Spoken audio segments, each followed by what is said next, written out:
été à la campagne, pour au moins une fois dans l'année faire un bisou à tonton Henri. On se régalait avec les fraises de mamie Lucienne, jouer à chat avec le cousin Pierre et surtout écouter les histoires de tante Jeanne.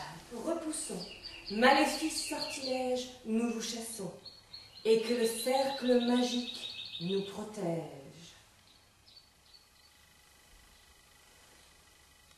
Tante Jeanne attrapait la boîte en fer qu'elle cachait au-dessus de l'armoire.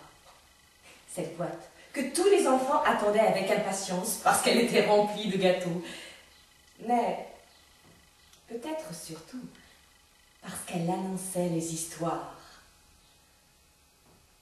et s'ouvrait le monde de féerie.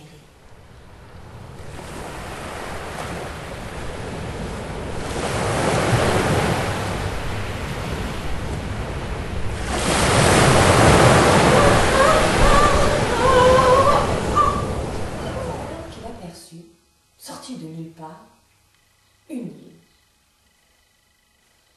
Il était pourtant bien sûr qu'il n'y avait jamais eu d'île là, si près de la côte. Et tout en faisant attention au bouquet qu'il avait coincé dans sa ceinture, Guénolé ramait aussi fort qu'il le pouvait. Mais la barque s'emplissait d'eau. Mais pourquoi? Pourquoi est-ce que je n'ai pas écouté mes parents? Ils m'avaient bien dit de ne pas épouser un jardinier.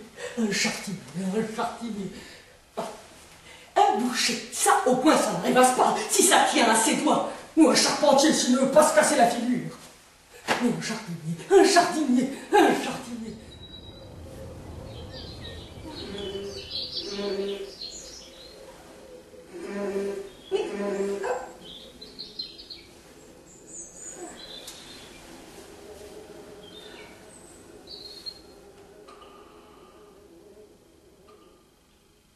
Il était une fois perdu dans la montagne une source. Aussi, lorsque le jour suivant, la fille du roi revint, un pavillon se dressait près de la source. Et c'était une merveille. Son toit et ses colonnes étaient couverts d'or et des diamants, des rubis, des saphirs, formaient des dessins d'oiseaux et de fleurs exotiques. Ce petit pavillon est assez à mon goût. Mais il en faut bien davantage pour obtenir la main d'une princesse telle que moi, convoitée par tant de rois et d'empereurs. Je te condamne à errer sans fin dans cette forêt, oubliant tout, ton chemin et jusqu'à ton nom.